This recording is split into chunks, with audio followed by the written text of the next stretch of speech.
Your Thanksgiving, your Christmas, and your New Year's gift. There you go. What about my Yom Kippur gift? I don't have no Yom Kippur.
We would like to welcome our newest member of our public safety team, Alderman Dewan Gay. Thank you very much.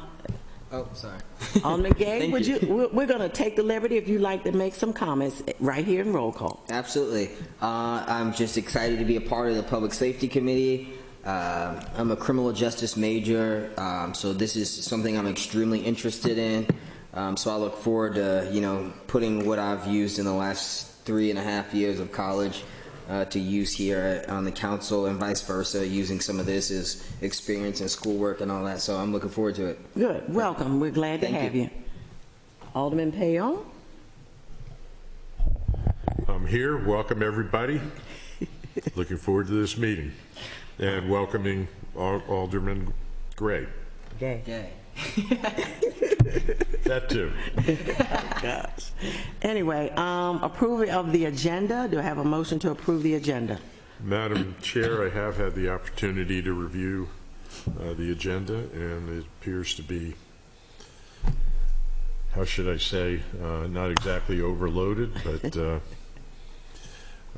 I would move that we approve the agenda. Do I hear a second? Sorry, second. All in favor? Aye. Aye. Number 4, business before the committee, and that would be approval of the minutes. Do I hear motion to approve the minutes, PSC 09.16.19, approval of minutes for the regular meeting? So moved, Madam Chair. I hear a second? Second. All in favor? Aye. Aye. We'll move on. We have no legislation on for today, but we do have our usual monthly segments entitled Spotlight and Did You Know? And we're going to start with Office of Emergency Management, ID 632-19. Spotlight, Did You Know? And a written report and comments, year-to-date overdose summary.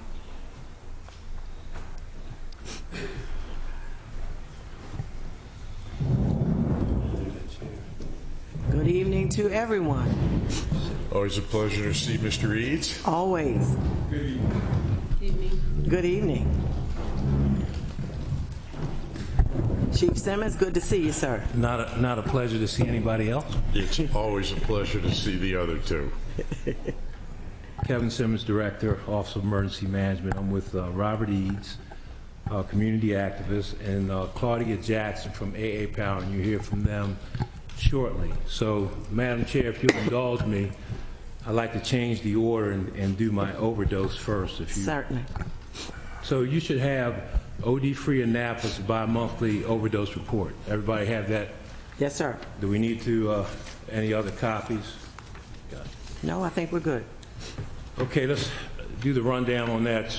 This week, September 30 to October the 4th, overdoses were 5, no fatal overdoses, pending overdoses, pending the disposition of the medical examiner, that'll be 1. And Narcan used was 5 that we have on record. I'm not going to talk about safe stations. I'll let the fire chief comment on that. But if you go over to the right hand of the page, 2019 year to date, now from January 1 to October 1, total overdoses is 132, fatal overdoses is 10, the 1 pending, the medical examiner's review, and Narcan use is 98. So let's compare that to 2018 last year. Last year, total overdoses, January 1 to October 1, is 134 with 9 fatal overdoses and 87 Narcan use. So we're, as far as total overdoses, we're down by 2 from last year. However, we're up by 1 in fatal overdoses and possibly 2 with this pending. So if you go down to the bottom of the page and on the right, overdoses by drug, opioids is leading the pack with 107. We have 9 that were unknown, PCP, bad PCP reactions, 13, and 3 other in the other category. If you go across from that, overdoses by race. Out of the 132, 63 were black, 1 was Hispanic, 44 were white, and 24 is unknown, and that's a record thing. We couldn't glean that from the records. Can I ask a quick question? Sure. I'm sorry, Madam Chair. Yes, absolutely. Sorry. Do you think that the Hispanic number is significantly undercounted due to maybe the fear of reporting it to authority figures? Because it just has 1 for the entire year. That could be a possibility, but if you look at it in the long run, and I want you to go to OD-free Annapolis, and you can look at previous years in comparison, it's always been low. Okay. It's always been low in that community. Overdoses by age, in the 18 to 24 group, it was 12. In the 25 to 34 group, it was 37. In the 35 to 44 group, it was 36. In the 45 to 54 group, 26. In the 55 to 64 group, it was 17, and 4 unknown because of records. Question, Chief, is there any way to break this down by race as far as the age is concerned? Yes, and I don't have that data here. I tried to get, I put this really together That's really fine. quick. Next time, And next time I I would like to will see it. get you a report. And as a matter of fact, I can get you a report tomorrow on that. That's fine. Thank you. Overdose by gender, 103 males, 28 females, 1 unknown, and that's a reporting issue. And if you turn over to the next page, I'm gonna go down to the 2019 year-to-date ward overdoses. In Ward 1, it was 10. In Ward 2, 15. In Ward 3, 16. Ward 4, 16. Ward 5, 5. Ward 6, 38. And Ward 13, 7. And Ward 8, 19. So Ward 6 is where our attention is right now. They have double the amount of the next closest ward, which is Ward 8, that has 19. So did you know that we have a group called AA Power from the Health Department that's teaming up with OEM to address the OD surge in Ward 6? So I want to introduce to you Claudia Jackson. She is she runs AA Power, which is a part of the Health Department. Is that you or me? Could I just ask a quick question prior to Claudia? Sorry. Are the overdoses, the calculation by ward, is this based off of where they overdosed at or actually where they live? Where they overdosed. Right. Okay, so this could... Right. This could... Potentially, I'm just saying that, so what we're seeing is that Ward 6 is a high drug trafficking area, but not necessarily the... Okay. They've had the most overdoses in the area. And just a comment on what you've said, we've had several discussions about looking at whether the person did live in the city versus did not live in the city. So we want to hone down on that. Not that we don't care about other residents, but we do want to know where to target our resources. Absolutely, yeah. So to talk about AA Power and the initiative we're doing in Ward 6, Claudia Jackson's going to talk a little bit about that. She's going to talk a little bit about what AA Power is. And we joined forces with Alderman Gay, who was working with our office as well. And feel free to chime in on what you've done. So I'll turn it over to Claudia Jackson. Good evening. Good evening. As Chief Simmons said, I'm Claudia Jackson. I am the Prevention Program Manager for the Department of Health. I'm under the Bureau of Behavioral Health. So we recently received a grant through the Center of Harm Reduction. It's an access grant. The grant is to implement a program to involve people who actively use drugs. So what we're doing is currently is ending the planning stage and jumping into the implementation stage. So this is a street, well, AA Power, let me start over, starts with Anne Arundel, peers offering wellness, education, and resources. This is a street outreach model to basically prevent any barriers to access, whether it's harm reduction tools, literature, education, simply building a relationship with active drug users to figure out what exactly they need and how we can best provide that to them. And most importantly, building trust while showing compassion so that we can further open the lines of communication and touch folks who otherwise wouldn't be touched by services. Okay. Thank you. And a part of what we did was like going to each community within our ward, the more vulnerable populations, checking in on that area, and just identifying hotspots. Like, this is where we know that during this time that a certain amount of drugs will be sold or a certain amount of deals will be made during this period of time. Also just being able to identify like key residents within the community who we think would be helpful and, you know, going through the process of identifying people who may need the help. And then lastly, I just want to say that, because I know I have personally got a bunch of emails in regards to like the Narcan training and fentanyl strips that we've done. It's not and most of the emails I've had is, you know, along the lines of that we're enabling the user to continue this pattern and all of this stuff. And I think it's more of kind of what Claudia said. This is an education attempt to just say this is what could potentially be involved in this drug, or this is how you can get help to get into different, you know, different fields and things like that. And just over the course of the last month, I know I've had a number of people interested in finding rehabilitation, whether it be like in community or out of community, and just trying to find ways to stay clean throughout the entire stint. So I think that's important work that they do as well. Absolutely. Thank you so much, Alderman Gay. Also, if I could just add with Absolutely. that, so the idea is to partner with the individual and empower them to be the drivers of their own change. So we want them to be well, but we want them to define their own wellness, and not necessarily us as the health department or OEM saying this is what we think well looks like for you and this is what you should do. Rather, here are several options and what avenue would you like to take, and we'll be out here every week at the same time so we can continue the conversation and really walk with you in that journey. As he mentioned, we will be using volunteers and we'll be compensating them through stipends or incentives via gift cards to Walmart, Target, or a gas card. As I said, we want to incentivize. We will hold monthly meetings for our power members.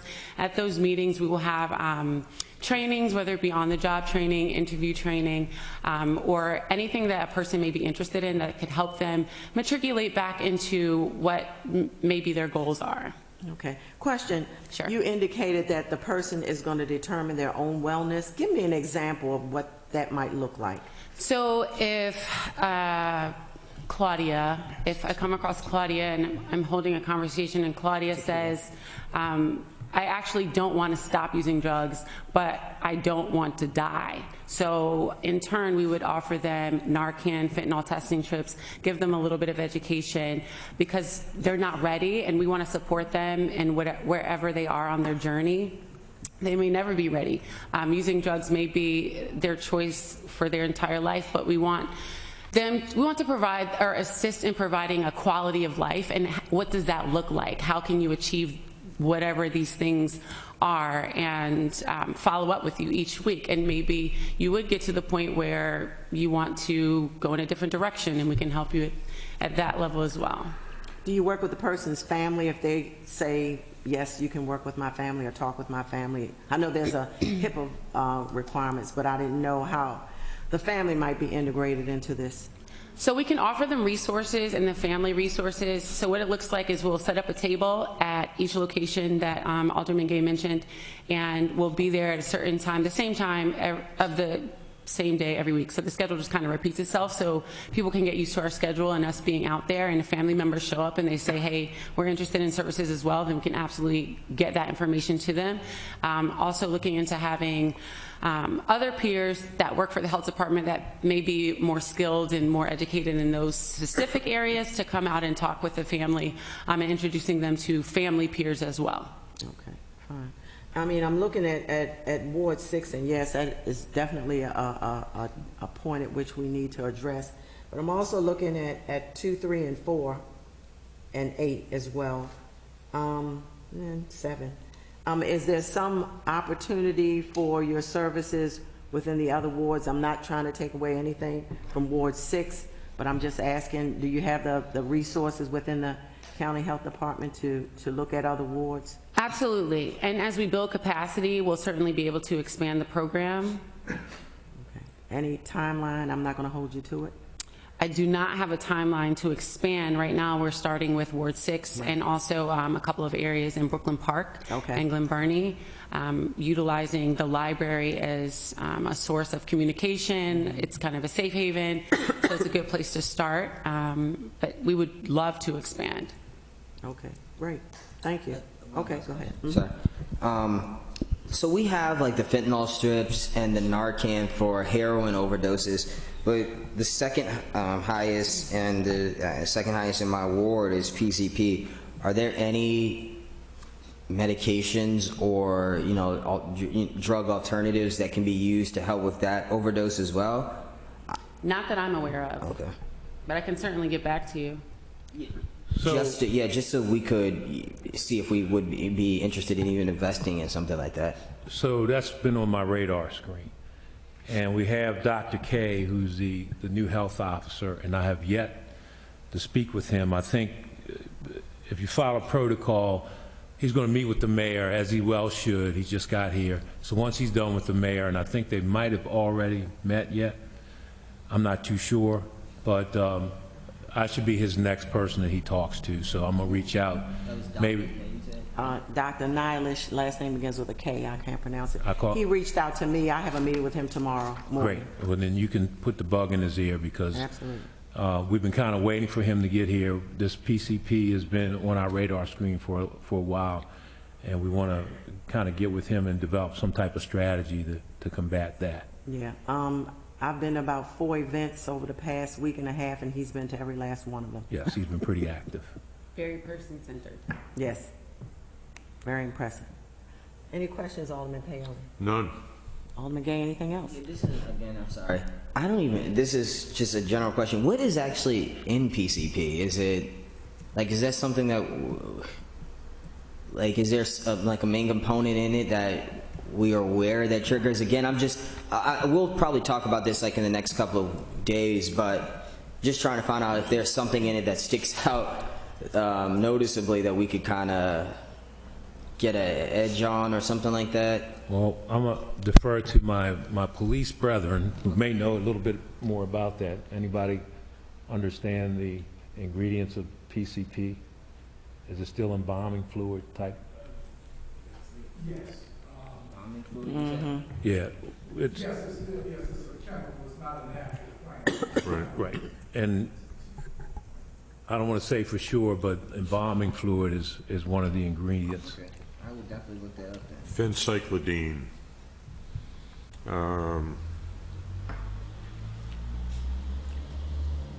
It's been around a long time. It has. It has. I've got It's the made formula here, but doesn't it's mean made much to me. a resurgence Yeah, in it's the been last few around. years. Okay. Any other questions from the dais? So we talked about harm reduction, and Robert Eads has been working with the Office of Emergency Management in that area. I'll let him say a couple of words about that as well. Thank you, Mr. Eads. Turn on Good evening, your- everyone. Start with Mr. Gay's question. Main ingredient in PCP is embalming fluid. Far as treatment or something to help people out, I always tell people, if you run across a person that's hyped up on PCP, the first thing you want to do that you can do is get them a quart of milk and have them drink that quart of milk. That will have some type, it's got some type of reaction that brings that high down. And you get a person a lot of times to where you can talk to them or get that hyperness or that out of them. And I've done it, I've seen it work, I've used it over the years. When I was in the streets, helping other friends and whatever, PCP never was a drug that I wanted to, because I ain't like too much of nothing what I can't think right, can't control myself. But I had other friends who were out there who would and do that. I have a really stupid question. Yeah. And I know people carry around Narcan, and I know the fire department does, and I'm not necessarily suggesting this, but should there be some sort of similar carry around for Well, a quart of milk? I don't know that, but anybody in any neighborhood, you can say, get me some milk. If somebody's in any neighborhood, I mean, almost everybody got milk in their icebox, you know, and you got some people that stand around, you can say, hey, get me some milk. And a lot of the ladies or gentlemen, they can run in the house and get it. So, I mean, that's my only way I would say it, close to having anything as far as PCP. I that asked was Chief ju- O'Malley about it when he comes. Ma'am? Problem is, if they're really high, they'll probably eat the carton. Hey, as long as they get the milk in them. Let them eat the carton if you get the milk in them. And honestly, and on this, looking at this sheet here, it's become a pet peeve of mine. I've stepped forward and I've been going into neighborhoods because what she does is a wonderful thing. But see, what I do works two ways because people that's kind of scared to come to her because of my connection with the street people, I can get them to take the fentanyl. So I think up to right now, I've passed out maybe 400 fentanyl strips. I've taken maybe, I think, 4 people from to the safe stations. And fortunately, all of them have kind of been from Ward 6. But that's not to say that's where all the problem is. That's just happened to be the ones. See, because when I go around and I be talking to people that I know, street people, and I pass out fentanyl strips, I can talk to them. You know, it's just like, and I'll say this right here, some people may be disagreeing to who I give fentanyl strips to. But my object of passing out fentanyl strips is to save lives. I don't judge who takes them as long as I'm getting them passed out to people who saving lives. And I've had people come back to me and say, yeah, you know, so-and-so, we had this and we lost our money because we ain't take it. So passing out the fentanyl strips is a good thing. I'm able to talk to people because of who I am. They may not want to come wherever she's setting up a table because they don't want everybody to know what they're doing. But I've been passing out flyers saying, letting people know that I'm passing out fentanyl strips. And I've been getting the calls, and they've been coming and they've been getting the fentanyl strips. And whereas they might not want to come to her table, let everybody see them, they'll call Robert Eves because I'm kind of on the fence. Y'all know me, and I'm kind of on the fence, and I can talk to the drug addicts, the drug dealers. And my mission is right now I'm trying to save lives. So, like I said, I've gotten, I think, maybe four people to the safe stations. I know one time I took a lady down to the safe station. I know Doug cussed me out after I left. She must have brought her whole wardrobe with her. But that's what it took for me to get it in. So I said, throw her in the car. And then I threw her on Doug's. But I got it there. I mean, the point is we getting people there. This fentanyl program is very, very active in the community. And whether we will never know how many lives we save with it, but I'm knowing we're saving lives because I got people coming back to me, asking me for strips, you know, and so it's a wonderful program. It's a wonderful idea that fentanyl strips, like I had to tell a lady, she said, oh, you promoting drug use? I said, no. Are the people in Baltimore that give clean needles, are they promoting drug use? They're promoting saving lives. That's the same thing we do with passing out these fentanyl strips. Whether people see it in the negative, if they stop and see it, what the outcome of passing the fentanyl strips out is for, that's a good thing. And they'll come to realize that. And like I said, out of the 4 people that I've taken to the safe stations, 3 of them, I got them there because I got them looking at where they were going with their life. And so passing out fentanyl strips in the end had people looking at, I want to change my life. And so they come to me, and I take them to the safe station. And I encourage whatever other programs that's going on to continue. With me, don't take this in an offensive way, I don't want to be recognized as dealing with her because the people that I get fentanyl strips to have a trust that they don't want anybody else to know what they're doing. But at the same time, it gives me an opportunity to say, look at this fool right here, what he can do. Because I was a drug addict. Y'all know I was into the drug scene. At this point, I can talk to them on a level that she can't. I'm assuming you never done drugs. So I can talk to them on a level that she never has and get them to listen. I If I could jump in. That's a great point that you brought. I don't look like I've done drugs. I've never done drugs, but what does that look like? I mean, people that sit next to us every day may use drugs and we don't know it because we assume because they present themselves a certain way that they don't have that lived experience.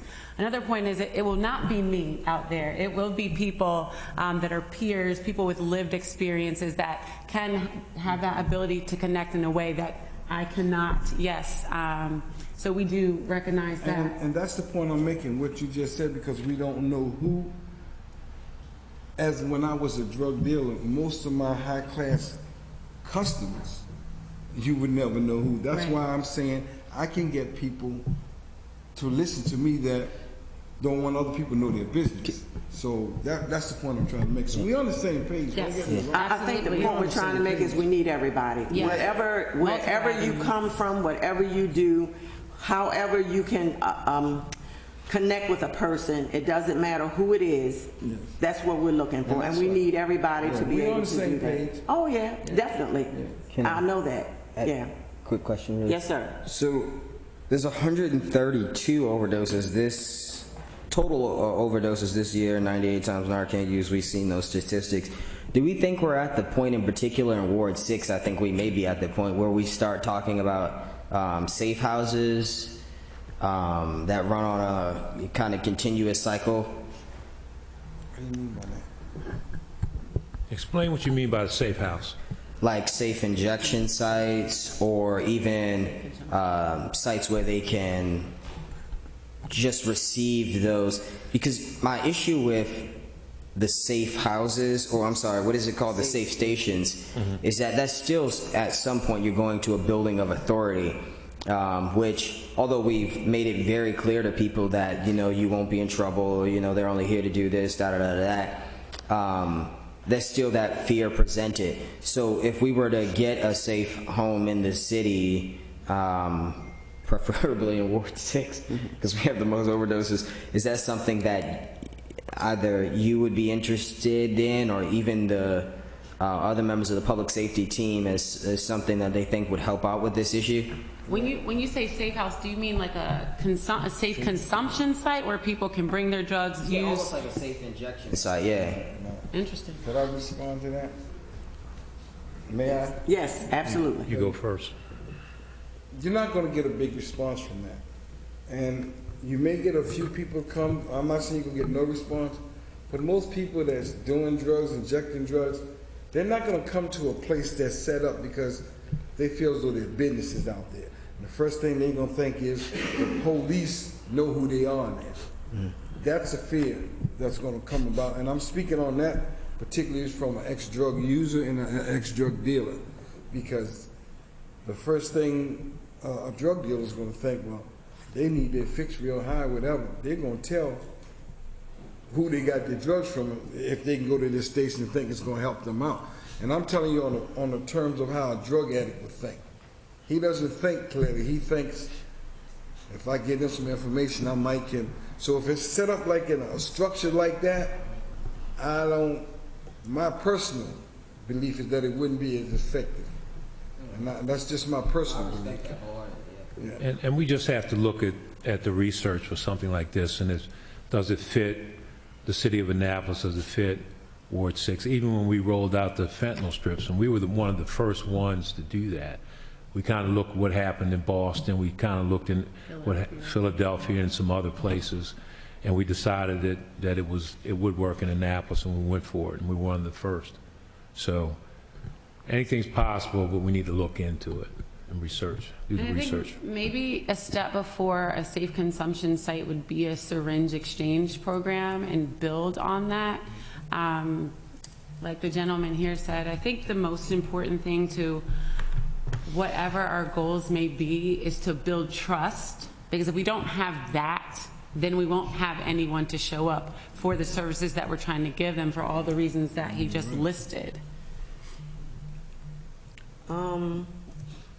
Mr. Eads, have you ever had a conversation with, Angel Trainer from Serenity Sisters? No, ma'am. Okay. I haven't. We can talk offline. All right. I take it you know him, Ms. Jackson? Yes. As a matter of fact, we're supposed to do a tour next month of one of her facilities, one of her recovery facilities. So I think we did justice on that subject. Yes, Do thank you. Alderman Payne, do you have any questions? No, none at all. So very quickly, I want to revisit my spotlight from last month, which was the Food Friday program. OEM teams up with the Anne Arundel County Food Bank, and we get an assortment of fresh produce that we give out to families who are in need. We've gotten a great response from city employees who spend their lunch hours on their Fridays coming up to OEM to actually make the boxes that go out to the families. We've served since April of this year 286 households consisting of 1,413 individuals. So from a community advocates and Mr. Eads, will you just let us know the impact of this program on the community? Well, the program is like rolling a bowling pin, and you're waiting for that strike, and when you get it, you know how you throw your hands up. I, on Fridays, pick up about 5 boxes for 5 different families.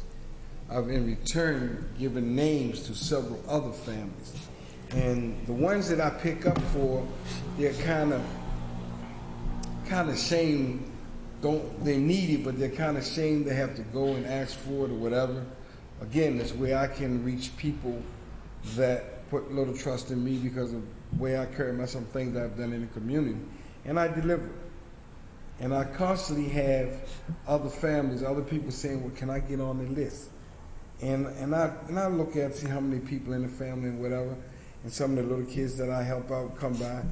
This program is an excellent program. And honestly, those 200 some houses you serve, I wish you could do more. Because there's a lot more people who are not getting the fresh produce that they need. A lot of people, they run into the stores, they buying the oodles and noodles, they buying the 5 cans of beefaroni because you get 5 for $1. They're buying all the foods that they can kind of afford. They're not buying the nutritional foods such as the fresh vegetables and fruits that we are allowed or we are permitted to give through this delivery of the foods. And I mean, knowing the fact that we can give kids that extra nutritional value, it's going to save on hospital visits, it's going to save on health. We know that they're getting, I mean, I've seen a couple little girls, my little girl included, getting a little chubby, you know, because I know they're getting the right foods. And so that's very important. If we want to do anything in our neighborhoods, we got to make sure that we're looking out for these children. Have we ever thought about community gardens?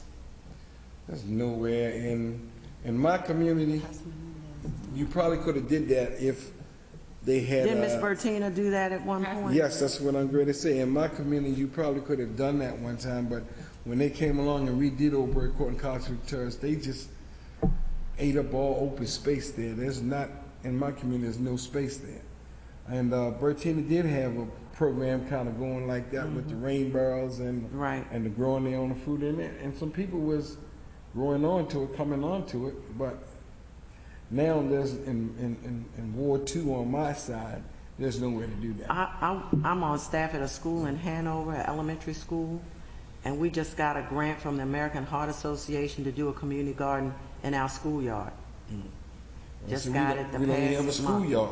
We don't have a schoolyard. Well, you got Adams, but Well, they got a little bit of room they at got the Adams bays. Park. They got what is it? Chesapeake Bays of the Chesapeake, or what is it called? Chesapeake Bay Foundation. Yeah, they got stuff all built across through there.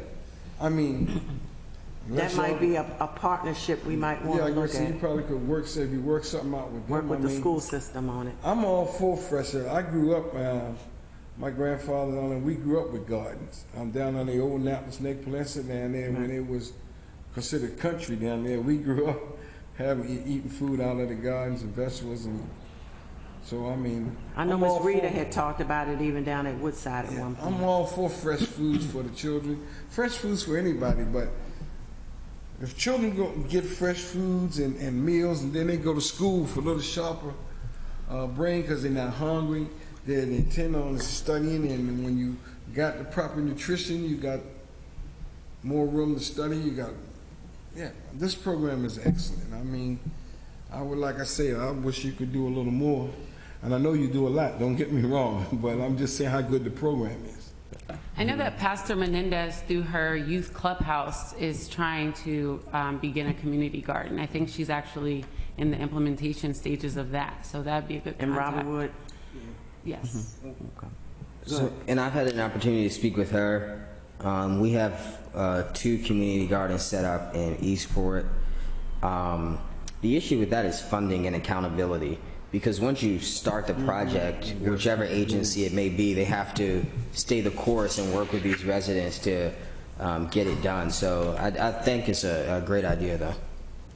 And if I may, I was speaking to a lady who's from down in the South County part, and I was telling her about the food program, and she says, well, if that's the case, why don't the city or somebody contact us farmers down here and see if they couldn't work out a deal with us where we would provide them with fresh fruits and vegetables at a minimum price.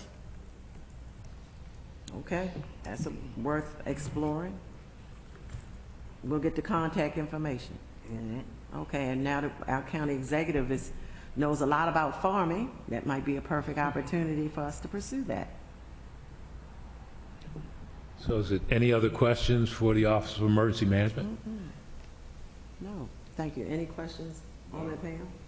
Alderman Gay? Thank you. Keep up the good work. Yes, absolutely. Thank you so much. And thank you all, too. Mr. Phelps, you okay?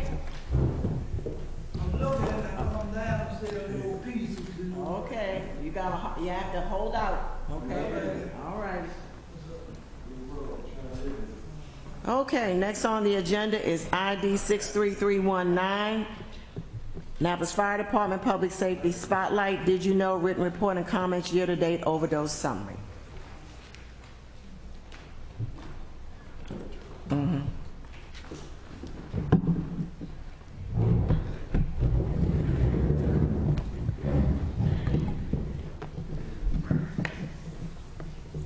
Good evening, Doug Romali, Fire Chief. With me is Deputy Chief Carol Spriggs, Captain Bud Zapata, and Gary Mathis, who's president of the Eastport Volunteer Fire Company.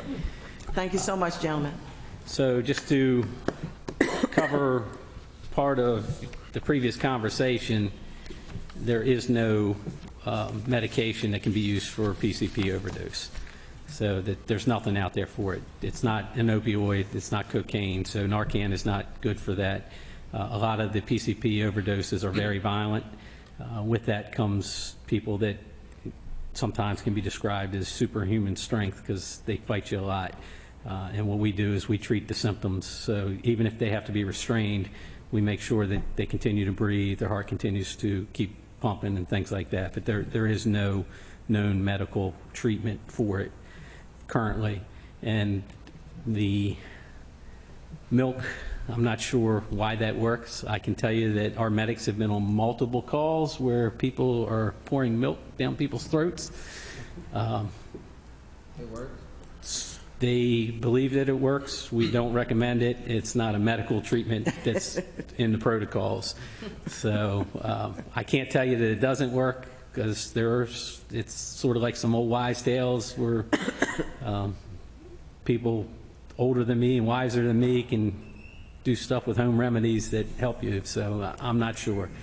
People definitely believe in it because our medics run it all the time. So Gets the job done. That's right. just wanted to let you know that. Okay, thank you.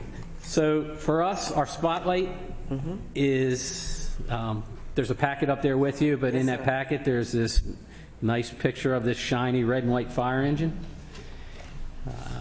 As you know, or may not know, that this is Fire Prevention Week, and for us in the city, it's basically Fire Prevention Month. So if you get a chance, before we go into our spotlight, take a look at the pictures downstairs. Yes. We have our crews going out doing several events. The firehouses are open to the public. So this is a big time to push fire prevention and safety out there. I saw the exhibit. The exhibit is very well. It's the first one we've been able to do. We're very proud of it, and we hope to expand upon it. But for our spotlight of the month, that picture that's up there of that fire engine, that's the newest addition to the fleet. It was purchased by the Eastport Volunteer Fire Company, and I'll give Gary a chance to explain a little bit about the Eastport Volunteer Fire Company, but what I can tell you is that they are the ones that purchased the apparatus. We maintain it. We run it on calls every single day. It's top of the line. It is made for the streets in Eastport and downtown Annapolis. It has roll-up doors because we know that people park on both sides of the street, and sometimes it's hard to get into that. We went back to the basics, made it a little shorter so it could get around the streets. Carries 1,000 gallons of water on it. It can pump over 1,200 gallons a minute. It's a very nice piece of equipment. It cost over $525,000 that the city of Annapolis did not pay for. The Eastport Volunteer Fire Company stepped up, got donations, and are continuing to pay for it over a few-year period. But they're the ones that purchased it, saving us a lot of money and increasing the fleet, because by the time it's said and done, we replaced a 1982 fire engine that left for it, that was also owned by the Eastport Volunteer Fire Company. So I'll let Gary tell you a little bit about the company. We have an excellent partnership with them. They're out there doing community events all the time. We work very well together, and we're glad that we have that partnership. So Gary? Chief Mathis, thank you so much for coming. Thank you. Thank you for having me this evening. To the Chief, thank you for the invite for tonight. As he said, my name is Gary Mathis, and I'm the president of Eastport Volunteer Fire Company. I live at 139 Jefferson Street, so I almost live in the firehouse. And that's how I got involved. I've done 25 years in the fire service, rising up to the ranks of chief. I've been an EMT, fire instructor, medical instructor. So this is really strong to my heart. I have to say that working with this organization, working with the Annapolis Fire Department, working with the Office of Emergency Management, and being a part of this city is probably the highlight of my life, of all the things that I've been involved with over the years in the fire department.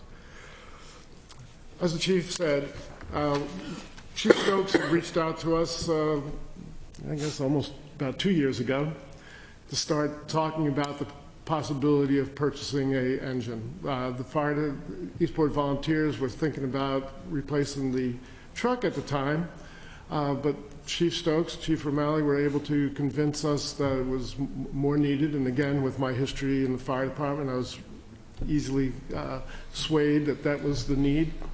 And as a group, we worked together from the planning to the trips to where they were produced, came up with this design, worked out the financing, and we were able to provide this piece of apparatus.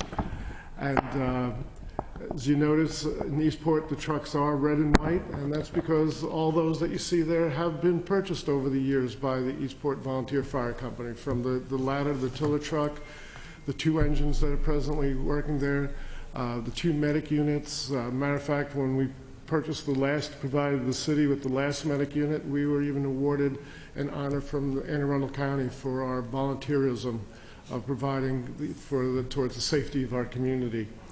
The 2, they're known as the Gators, the small off-the-road vehicles that are used, functions in the Eastport area because of traffic. We can't get full fire engines through, or over to the Naval Academy, to the stadium.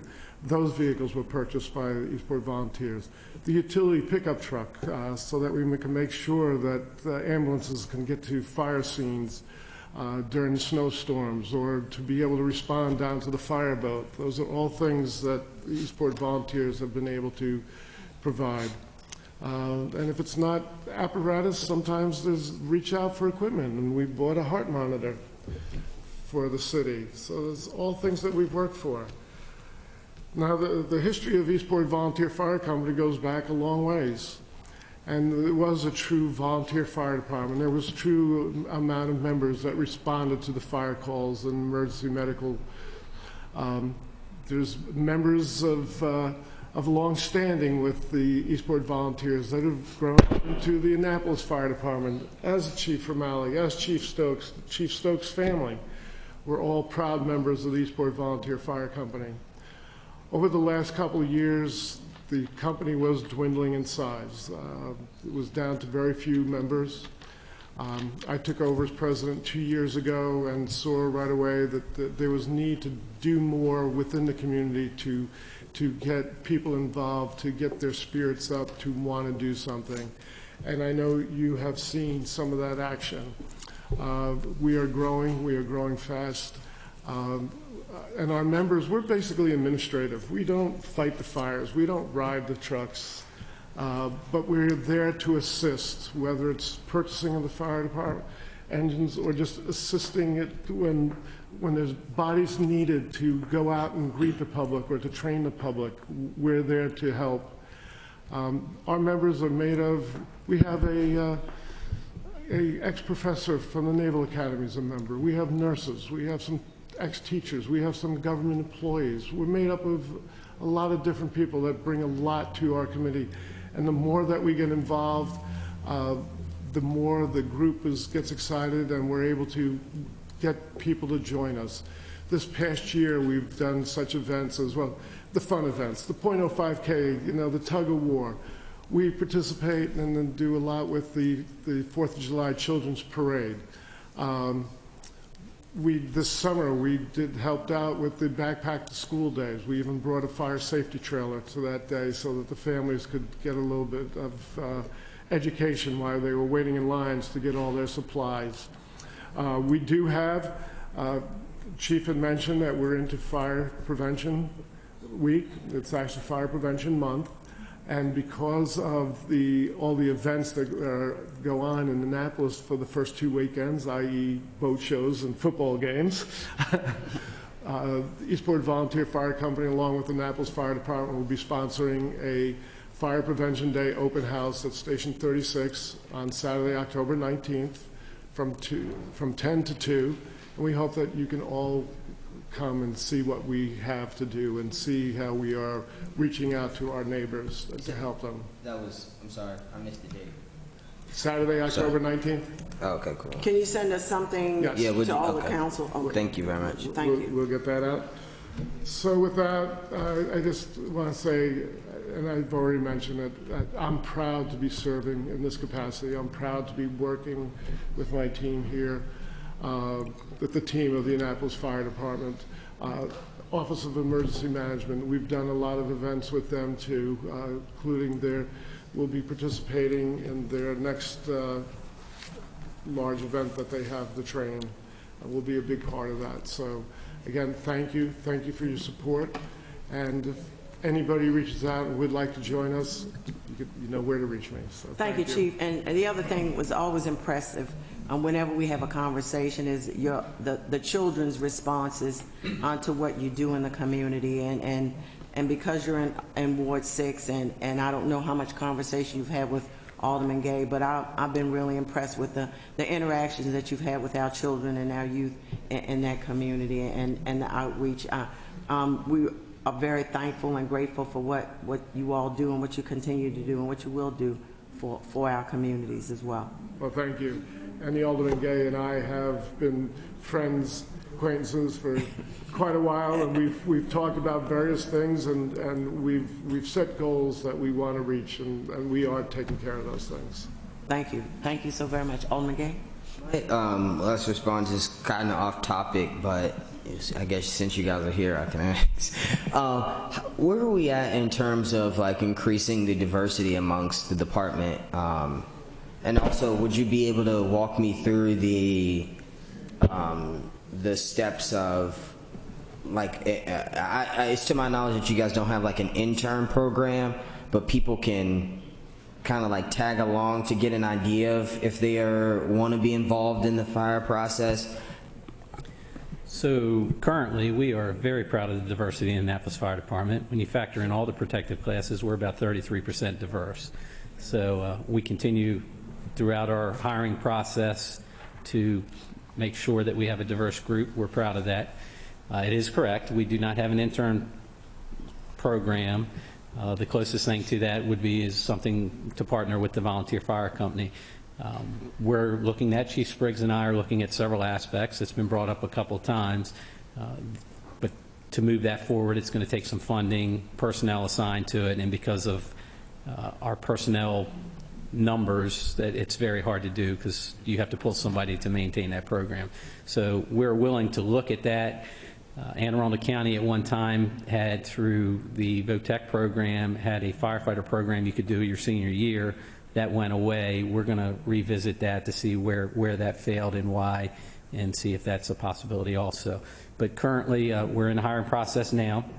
The last process we went through, we had concerns about the number of paramedics we had on the street. It takes a paramedic 2 years of college to get them through the program. So we did a push to hire people that already had paramedic training. With that, we were concerned about diversity with that group, but they are now out on the street. We're currently in a process now. I've been assured by Human Resources we have a very diverse list of candidates there.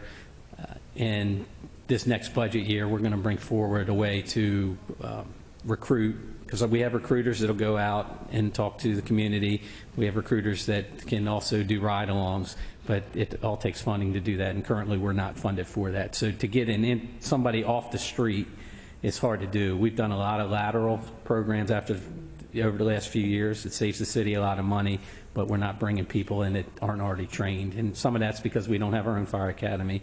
It's hard to run just 2 people through an academy, so we have to see who's running an academy at the time and if it's feasible to do that. But we always look at that. We're always looking at suggestions on how to improve it, and that is one of the things that Chief Spriggs and I are going to continue to look at moving forward. I know, just to bring Alderman Gay up to speed, a couple of years ago, you all brought before us a budget that included recruitment money, and the council did not vote for that. That is correct. So. Would you put it in again? We will be moving forward. Yes, we will be moving forward with an entire hiring process, but it's going to take funding to do that. That will be in our next year budget request. Awesome. So as that comes up, we will remind you of that. Please do. Without a I doubt. have one more question that's kind of off the grid. I'm sorry that I'm just throwing all this out there. So, because we were kind of talking about the opioid process and the issues that has. So it was brought to my attention through, just general conversation. There's an issue with,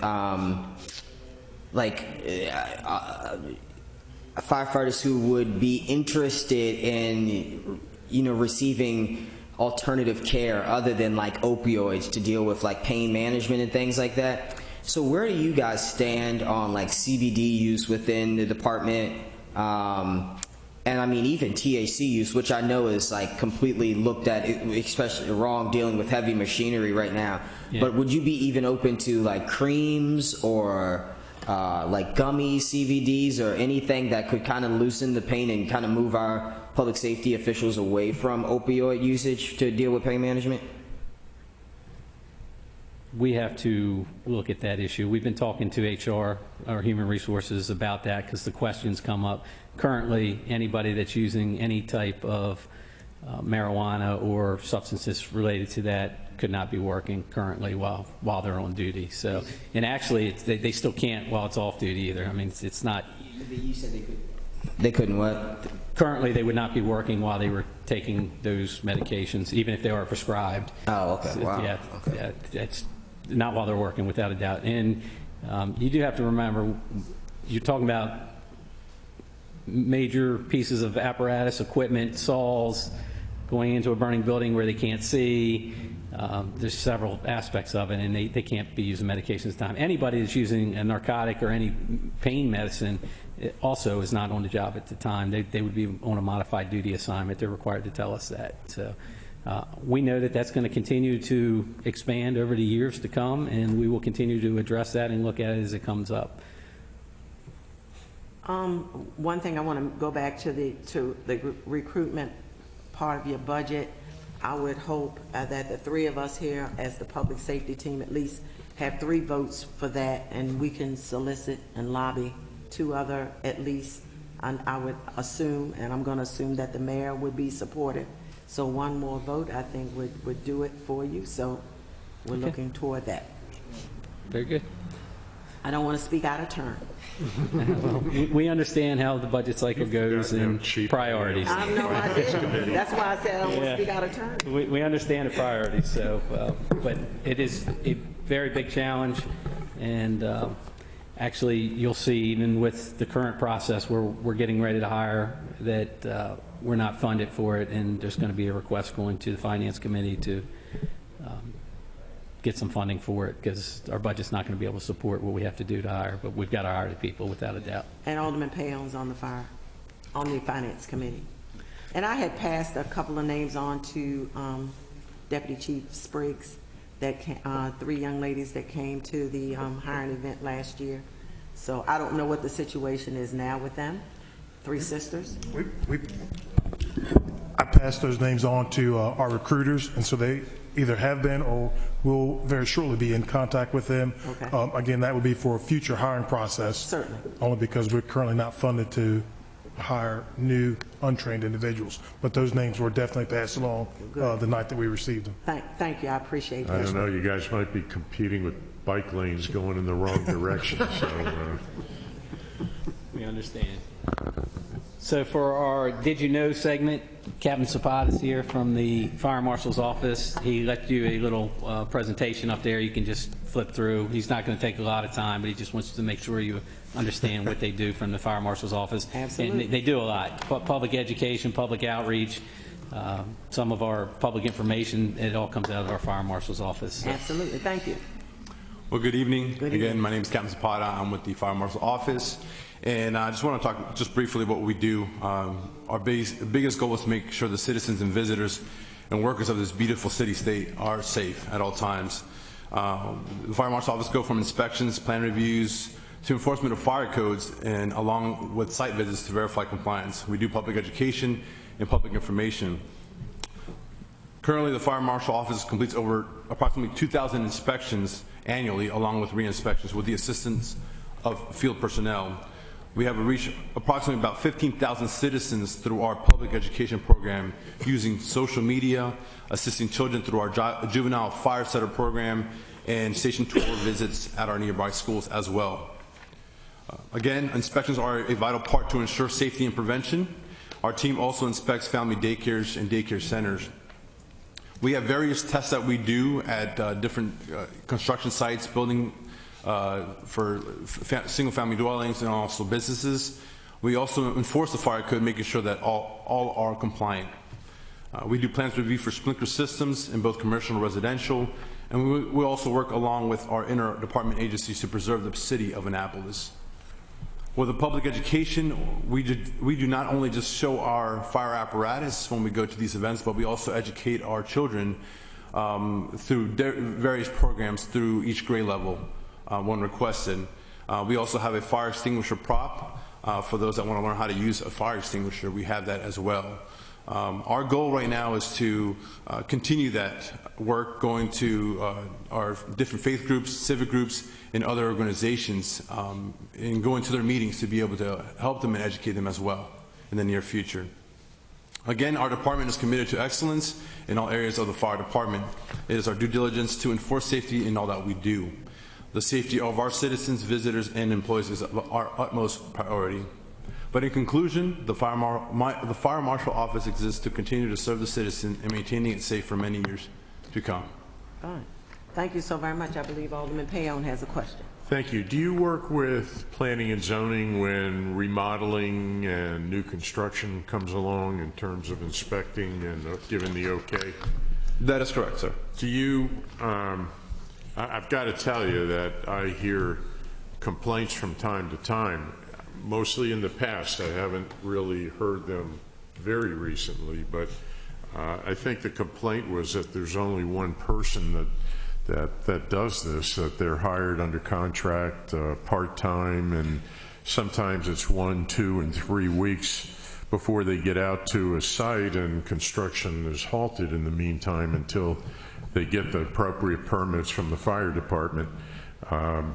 It's not that the inspection is particularly unfair. It's just the time lapse that I hear complaints about more than anything. What is that? Does that situation still exist? That's correct. I'll leave that to Chief O'Malley to answer. So if you recall, if you recall, over the last few budget cycles, as we went into the budget cycle and there were vacancies, the council cut the vacancies. When they cut the vacancies, it affects the collateral duties, which includes the fire marshal's office. Currently in the fire marshal's office, there's a captain assigned, 2 civilian inspectors, and there's a part-time fire protection engineer. Ultimately, we should have an additional inspector in there that also does our public information, and the fire protection engineer needs to be full-time, without a doubt. We understand the budgetary constraints of the city, but we also understand the complaints that we get about the one-stop shop for the permit reviews and things like that. So the inspectors are out there. I don't know necessarily it takes them several weeks to get there. I think the plans review process itself has to move through the process, and that doesn't just include the fire marshal's office. That includes the building inspectors, planning and zoning, everybody as that goes. So We did give you 15 new firefighters this year. So if you recall, there's 15 new firefighters. That's not the case. The 15 firefighters we got were the 15 firefighters we lost back when the city did the layoffs and early retirement. So that's just getting us back up to where we were, without a doubt. I understand, sir. I get you. But right now, we have to staff fire apparatus. We have to respond to calls on the street in our minimum staffing. We're basically at minimum staffing just about every day because of soft vacancies, injuries, the vacancies we have currently. And until we get up to full staffing, I can't add somebody to code enforcement. But, well, if it's gotten better, then keep up the good work. All right, thank you. Thank you. I'm going to add something right here, and I'm going to direct this to Alderman Gay as well as Chief Jackson. The reason that we started doing this Did You Know in Spotlight, and everybody else in the room knows, is because in at least a year or so past, there was some, I'll use the word angst, when it came to budget items. And I thought it would be a great idea if we had the opportunity for the Spotlight and Spotlight is usually directed to individuals, but it doesn't have to be when we get positive letters or emails. And the Did You Know is to enlighten the public as well as our colleagues as to what exactly goes into public safety. How much does it cost? I'll give you a perfect example. When we started last January, when Chief Stokes was the chief and Chief O'Malley was the deputy, they came to us with, I thought was the quintessential presentation. They had, I think it was 6 items up here, and they did it like a Price is Right, and they had a figure beside it, and we had to determine whether it was higher or lower. Mm-hmm. And it went all the way, I think, from $8 to something to do with Narcan to, I think it was $35,000. And the chief can enlighten a little more on it. And so people were watching this and actually got an opportunity to see what all this entails. How much would a police car cost? How much would a stretcher cost? A new vehicle? Where's the funding come from? So we decided it would be a great idea. It had a several-fold approach, but I thought it worked out well. People were enlightened, including the rest of us up here, as to what items. Some things can't be replaced. I mean, some things can't be repaired. They have to be replaced. So you can elaborate a little more if you want, Chief. You're right. It's picked up through the budget cycle, but they don't necessarily, the public doesn't necessarily understand how much something costs. We talked earlier about that pumper. That pumper is $525,000. He talked about wanting to replace the ladder truck. Well, the ladder truck's $1.2 million. So that's why we thought the pumper was more feasible, especially for the volunteer fire company, if they were going to make payments over a few years. I do want to clarify that number for the alderman. It was 12, wasn't 15. But if you can get me those other 3, I'll put somebody in code enforcement for you tomorrow. 12. Okay, 12. I have a question for the fire marshal. You mentioned the family daycare and daycare centers. With that process, especially in light of what happened, I think Baltimore, where like 3 children were involved in a fire in the daycare facility, how up to date are we on those checks and balances for family daycares within the city? So at the moment, we have one inspector that is assigned to look at these daycares and these family homes that want to have a daycare inside their homes. And we have a very large checklist that we have to make sure that they meet before we even approve them. So we're here in the city of Annapolis, we really try to enforce that code and sometimes even exceed it, just to make sure safety is #1 priority for for our families here in the Do city of you Annapolis. have a rough number of how many daycares we have within the city? I would have to get that number for you. I don't know exactly off the top of my head. So we I know can, the health department also keeps a entire list of all the daycares within the county as well. yeah, and that's where I was going to go with it. We can definitely give you a number, and the captain will get it to you about the number of daycares we have, but it's a state-required inspection that has to be done, so the health department's involved. There's multiple agencies that are involved when it comes to licensing these daycare facilities. Okay. Any other questions from the dais? Alderman Payne? No. Alderman Gay? Anything else for the good of the order, gentlemen? So we touched the overdoses pretty good, but Chief Spriggs will go ahead and just go over this sheet for you, our monthly stuff. Okay, You great. asked for. So just our monthly stats for September. Fire department ran 13 heroin overdoses. We administered 13 doses of Narcan. We have a Narcan Leave Behind program. We did not leave any Narcan behind in September. We did have 8 safe station calls. And hospital wait times have always been a concern of ours as well as the council. So in this chart, you can see that Anne Arundel Medical Center, which the hospital that we transport to most often, was on yellow alert 2 times, which yellow alert means that they had no beds available. That was for a total of 8 hours. They were on reroute 31 times in September. So when they were on reroute, that means that our paramedic units have to transport to a hospital other than Anne Arundel Medical Center. So they would have to go to Bowie or North Arundel or Harbor Hospital or Queen Anne's. So that was for a total of 50 hours. The average wait time for our paramedic units at the hospital was 57 minutes. So once they arrived at the hospital, the average wait time was 57 minutes for them to offload their patient from the stretcher onto a hospital bed. Yes, ma'am. We had a total of 470 transports, totaling just over $119,000 in income. The total year-to-date is $1.2 million in income. And we trained approximately 50 people in Stop the Bleed, CPR, and Narcan.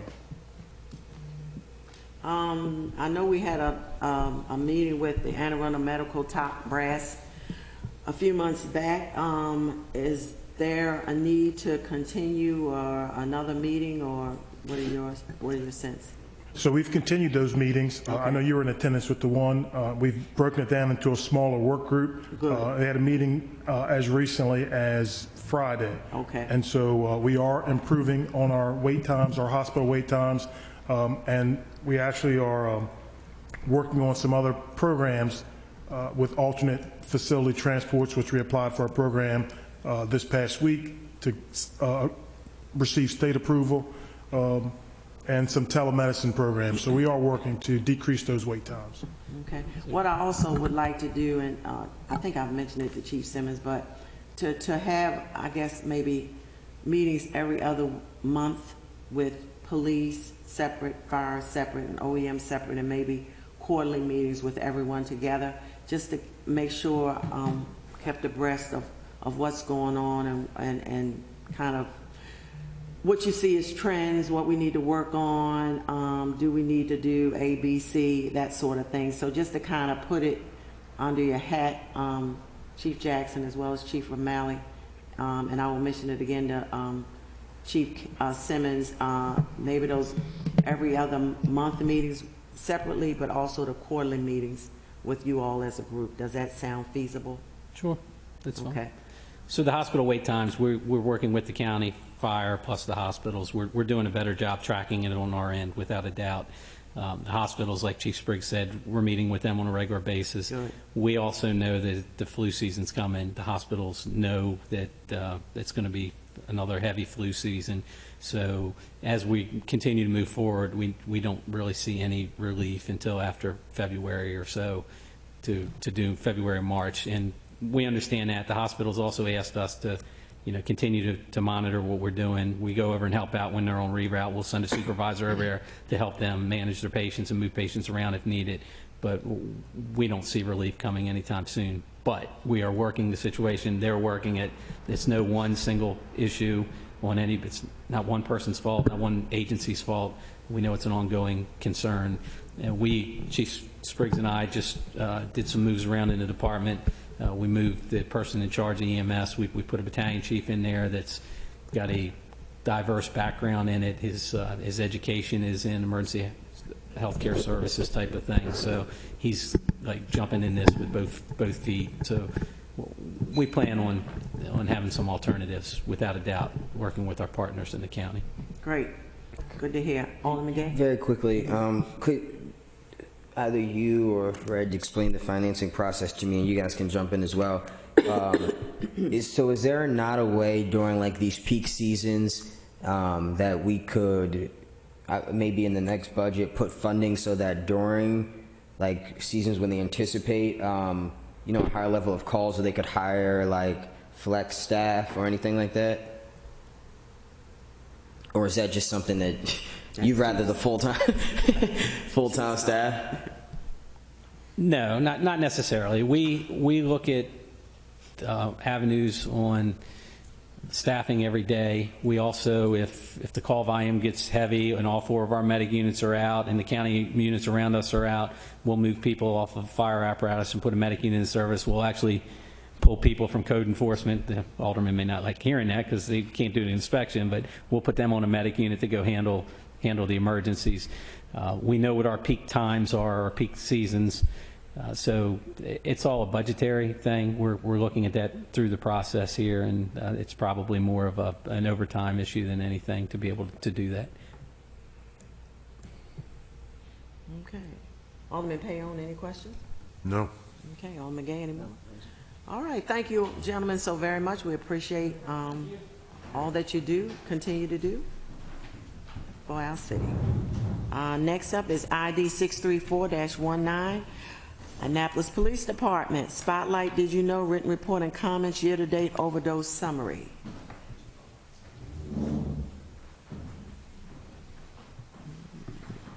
Why doesn't everybody can come up, including Lieutenant Krause?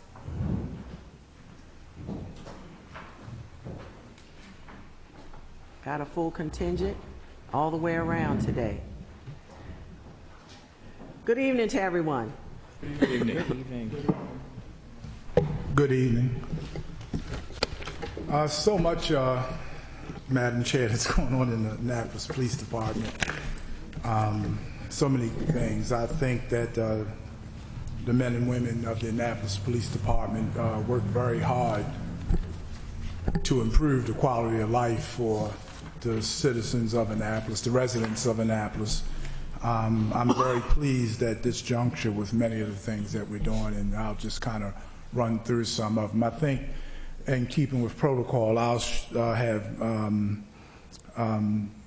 Deputy Chief Herman talk about the Did You Know, and he'll talk about that along with Miguel Dennis, and then you can talk about the things you're doing with the kids, with the movies nights, and then I'll run through the things that I've prepared, if that's acceptable. Whatever, however you want to work it, it's fine. So he'll with do us. the, you know, okay. First of all, I'll start off with the highlights. We sent out a press release last week. I've been going to a lot of community meetings, just about everybody who's invited me.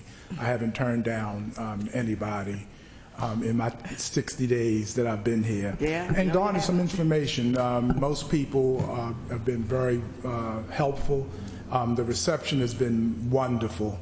And in the spirit of, you know, having the new police chief and wanting the best for their neighborhoods, I can understand the demand to meet with me and wanting to know what my vision is for public safety in the city of Annapolis. So I've been very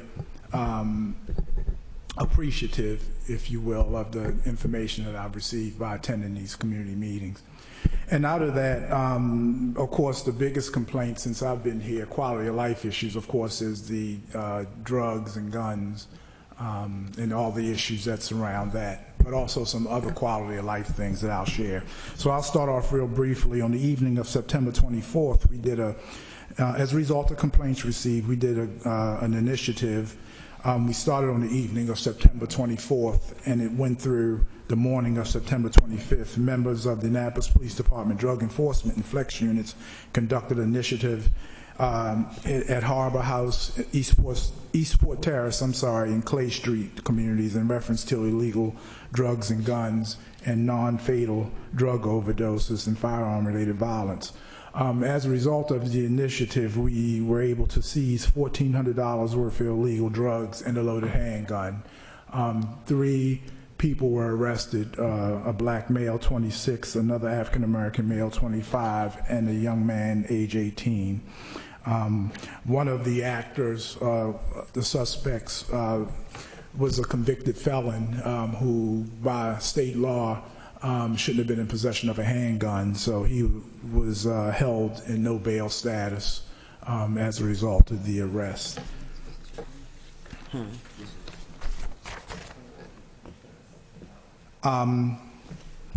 Also, some of the other highlights, the Annapolis Police Department is currently working with Baltimore Gas and Electric Company in a pilot program. As a part of this project, we'll be testing shot detection system, like a shot spotter.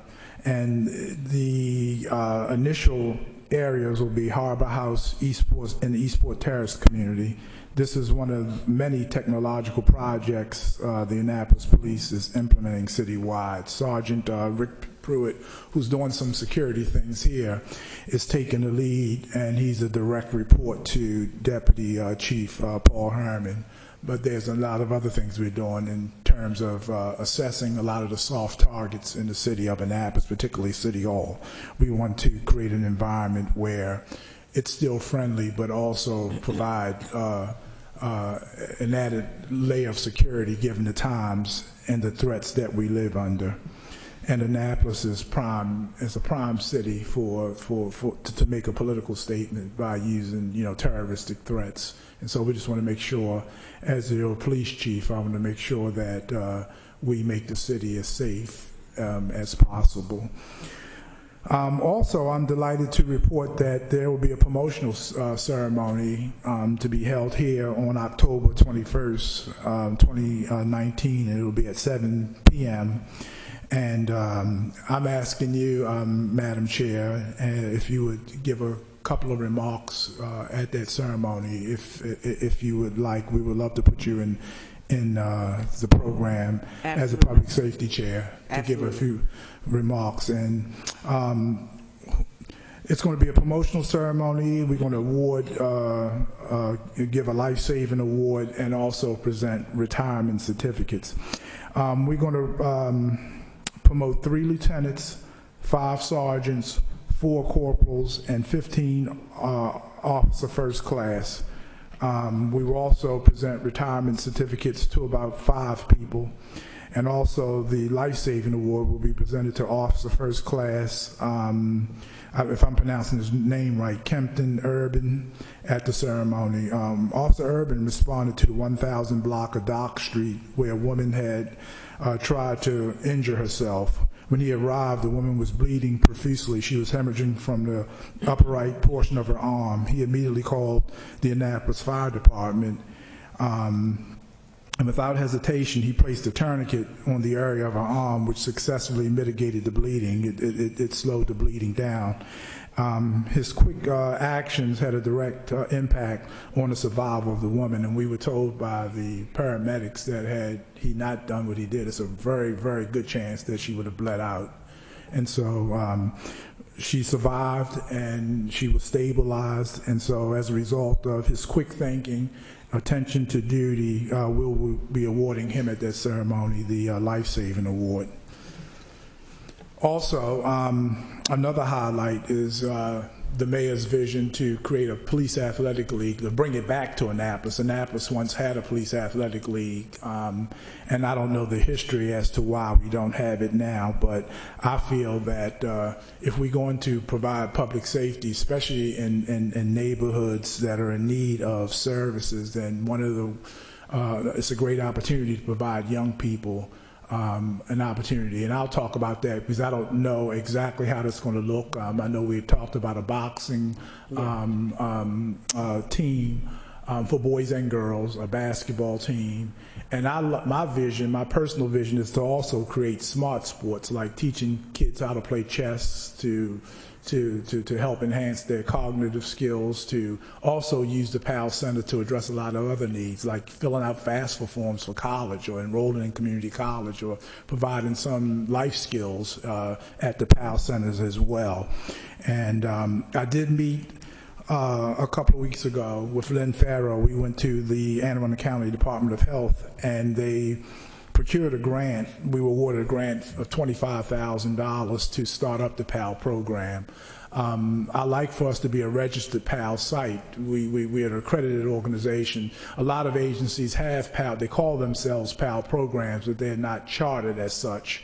And so I would like to get us chartered, and out of that $25,000 would pay the seed money. It's a $600 filing fee. It would pay for us to be chartered as a legitimate PAL center, and there's benefits to go along with that. Just one thing I want to mention, if the public's out there, we've had PAL teams, but it was a bit of a confusion because they were Peninsula Athletic League, which was a section of Annapolis that had a program for years. It had nothing to do with the police department. So when people started hearing PAL, they thought they were talking about the private entity organization of PAL. But yes, ma'am, and I call them floating PALs because it's such a common acronym, and it's actually a word. It's easily to mistake in that. But what I propose to do is to create a legitimate police athletic league, and we would be a member of the National Police Athletic League. And I think that they're headquartered in Fort Lauderdale, Florida. We would have a charter, a City of Annapolis charter, and we would be allowed to legally use their logo and all the other benefits that go along with it. So there would be no confusion as to what we're doing. And then we would have people like Lieutenant Krause, who's already involved in the community and doing many of the things anyway, be a part of that PAL League. And he could supervise men and women who are already out there doing some of those things, wonderful things, under the auspices of the Police Athletic League. I think it'd be great for the city of Annapolis, and it'd be a great community outreach arm of the Annapolis Police Department. Absolutely. I've seen him play basketball before. He could use some help. He told me he could play. So you didn't tell me the truth, huh? He told me he could play. He might need a pal. He invited me to join him. Now that I heard what you've heard, Alderman, I think I will. I think I will play now. I was afraid he was going to run me into the ground. But that's one of the things. And then I met with the Glenn Fuston from the Governor's Office on Crime Control and Prevention, and he's also expressed an interest in wanting to contribute funding towards the PAL Center. And then we'll work out the logistics at a later time, but I'm very excited. And again, we want to do some things, educational pieces, along with the athletics. The athletics will be the draw. But once we get them in there, then we can help many residents with other life skills that would improve the quality of life in distressed communities like, Harbor House and the like. Certainly. And then also the Police Foundation, myself and Deputy Chief Herman met with the Police Foundation last week, or we had lunch with them, and they also pledged their support to help raise money for funding of the PAL Center. And in addition, they're having a cookout on November the 4th. I plugged that for them. The Police Foundation will be having a cookout, a cooking foundation, to be held at Whole Foods in Annapolis Town Center. What they're doing is they're teaching children how to eat healthy and to pick healthy food and how to cook, and they're sponsoring children, and they're also soliciting donations. So if anybody wants to contribute that, they can get in touch with me, and I'll put them in touch with foundation members. I don't know how many kids. I think it's children, I should say. I believe it's maybe 5 or 10 children to start off with. 12? Okay, it's 12 children to start off with that'll be participating in this project. Thank you, Lieutenant. And that's November the 1st at the Annapolis Town Center. Or November 1st? At 4 p.m., okay. Yes, ma'am. Who runs the foundation? Who runs? Do you know the Police Foundation? Peter Grimes, Brian Fine, and there's a group, there's a whole board. Peter Grimes, Yes. Who else is on it? Brian Fine, and there's a group of probably, I think, 10 members or right. members. At least that. Are you interested? Well, I was just thinking about maybe combining that with the Naval Academy Athletic Association and having a tailgate. They've got a November game. I think it's later in the month than that, but seems like that would be a good, well, we could talk about that. Yes, sir. And I know for a fact they have at least 3 Naval Academy alumni that's a part of the foundation. Three retired officers who are Naval Academy alumni. Well, the Athletic Association in general is a very good neighbor, and I think they would, you know, they get a dozen extra tickets on the hill or in the end zone somewhere. I think they'd probably be willing to do that, and then combine it with having the kids, you know, barbecue some chicken or hamburgers or something. Yes, sir. And, great like idea. That would be a good experience, but yes, sir. We could talk about that later. Yes, sir. Thank you. Thank you, Alderman Payne. And I think I've covered everything that I had. Alderman Gay has a question. I have 2 quick points. One, I'm not sure if you guys run it or if it's the city and we need to send an email, but the police section of the city's website is not up to date. The last Officer of the Month was posted in January, so somebody could fix that. Yes, Amy Maguez we had a meeting about that. Okay. And you're right, it's in sore need of an update, and we're working on it. But secondly, something even more important that you mentioned earlier in the first half, you mentioned an officer with a familiar name who I immediately noticed, but I couldn't put, you know, a face to name, so I had to look it up on the website. So what is the protocol, or what is how is the situation handled where a particular officer, this officer that I'm looking at, he's been an officer for a month previously, he's getting an award on the 10th or the 21st for a role that he had in, you know, covering up a blood wound. So those are great things, and I think that those individual acts should be recognized.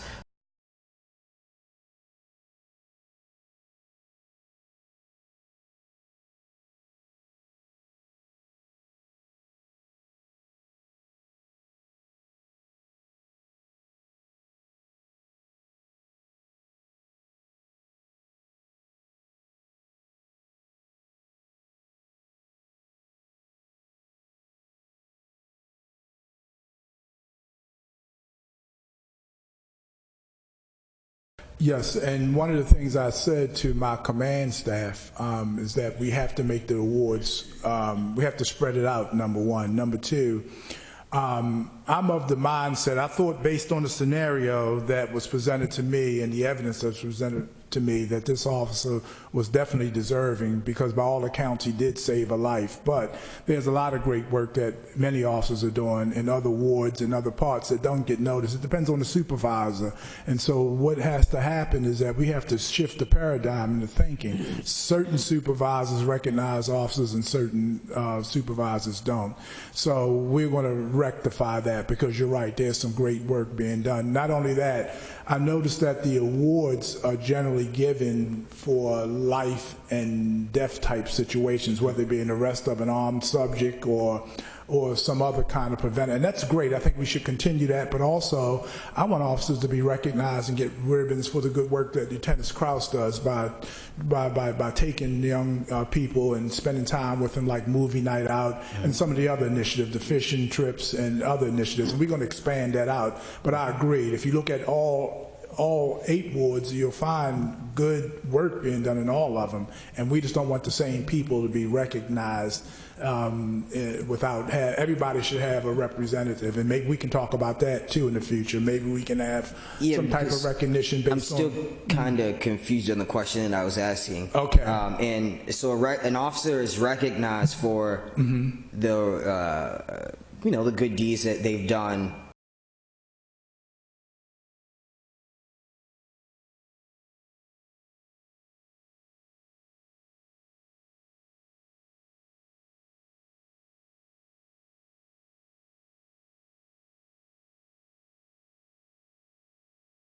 We all need to talk offline about that, because I don't want to get into any kind of personnel issues. Okay, yeah, that'd be good. She just started 2 months ago, so that's something that you need to bring to his attention, but I don't think at this point we want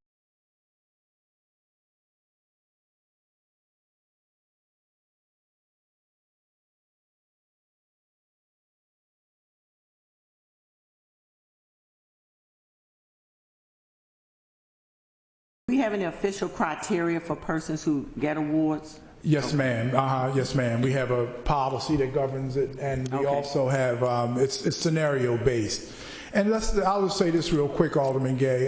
This is the nature of police work, and I don't mean to be flippant, but I've seen in all of my almost 40 years, we've given officers awards one day and sent them to a trial board 2 days later, because those acts are not mutually those acts are mutually exclusive. Is what I'm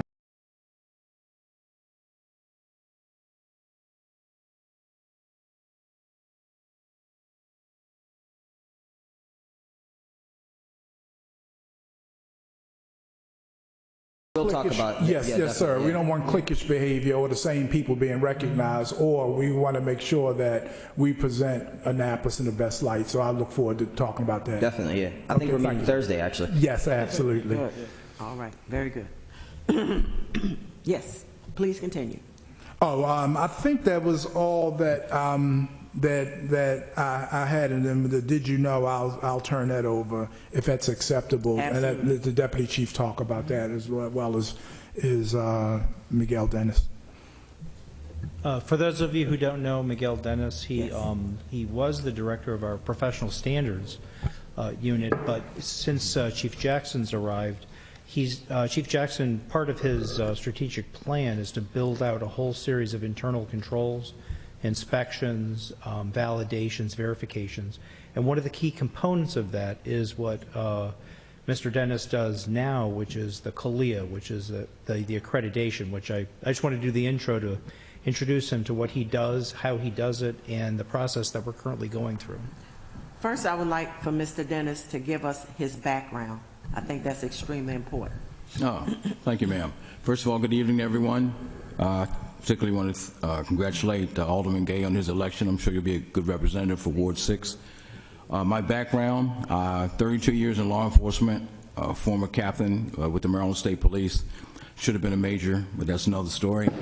I then left the state police and went to, was appointed chief of police for the town of St. Michael's. I remained in St. Michael's for 5.5 years, whereupon I applied for the position here of professional standards director, and I was happy enough and fortunate enough to attain that position. I've been with Annapolis Police Department since November of 2012, so we're coming up on 7 years. I've enjoyed my time here. You have some great people here. I've made it greater. I just want to make you aware of that. But I don't be so modest. And I have 4 grandkids. I thought that was important, that you were a former police chief. I think that's extremely important. Yes, thank you, ma'am. know. Thank you. I appreciate that. May I approach? Yes, it's like sir. being in court, isn't it? Yes, sir.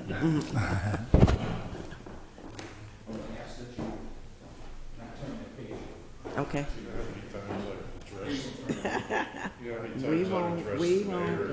We won't. Just leave it like this. I like that. And before I begin in earnest, would you guys like to take a break, because my presentation will be about 90 minutes. Okay. I'm kidding. I'm good. So Alderman Gay grabbed his heart over there. In any event, if you look at that paper or that package I just gave you, I want you to particularly take notice of the bottom of that piece of paper where there's a seal and it says nationally accredited. I don't know how many of you know what that means or know about CALIA, which is the Commission on Accreditation for Law Enforcement Agencies. And I am currently, the accreditation manager for the Annapolis Police Department. CALIA was an organization that was formed in 1979 by the 4 leading law enforcement entities in the country, that being IACP, NOBLE, the National Organization of Black Law Enforcement Executives, NSA, which is National Sheriff's Association, and PERF, which is the public, I can't remember what PERF meant. Oh, Police Executive Research Police Executive Research Forum. Thank you, Chief. I tell you, don't get old, it's ugly. Anyway, those 4 organizations got together and decided that police as a profession needed to have a set of standards that would apply to every agency in this country. With that, CALIA began its journey to lead us to where we are now. We've been an accredited agency since 2004. And just to enlighten you a little bit about the accreditation process, we're currently in the process right now of being accredited. It's currently a 4-year process. It used to be a 2-year process. This started in 2016, culmination is this year, 2019. On November 4th through the 6th, there'll be assessors coming here from CALEA to assess the police department and ensure that we are complying with those standards. Excuse me. With those standards, and if you can lift that sheet of paper now if you haven't already. Underneath of that, it tells you about the organization, when it was formed, and underneath of that are the standards that we have to adhere to. There's 489 standards in the document. We're a tier 1 agency, which means we adhere to 181 of the standards. And well, let me tell you a little story first. When I was first hired here, one of the interview questions I was asked was what I thought of CALEA. My response was, I didn't think very much of it. I thought it was a waste of time and a waste of money. Fortunately for me, I got called in for another interview, and in that interim, I read up on CALEA, what it was and what it meant, and what it was supposed to do. I then reframed my answer, and here I am today. But I did learn, not only in that response, but since then, that CALEA is a very necessary process. It will ensure that the agency not only keeps in line with standards throughout this country that are promulgated by this organization, but it also raises the level of professionalism, not only within the department, but without, so that people know it's proud to say, hey, I work for an accredited agency. This is not podunk police. This is the Annapolis Police Department, an accredited law enforcement agency, which you see there on the letterhead paper that the department uses. That's about all I have for right now. If there are any questions, I'll be certainly ready to entertain them if you have any. Again, it's a great process. I would hope that in November, when the assessors come here, I did leave out something. On November 5th, they will have the call-in session is from 1 to 3, where members of the public as well as the members of the department can talk about the department and how we're doing as far as adhering to the standards. On that same day at 5 p.m. from 5 to 7, there'll be a session at the Annapolis Police Department where the public can then come in and verbally talk about the Annapolis Police Department and how we have been adhering to the standards as promulgated by CALEA.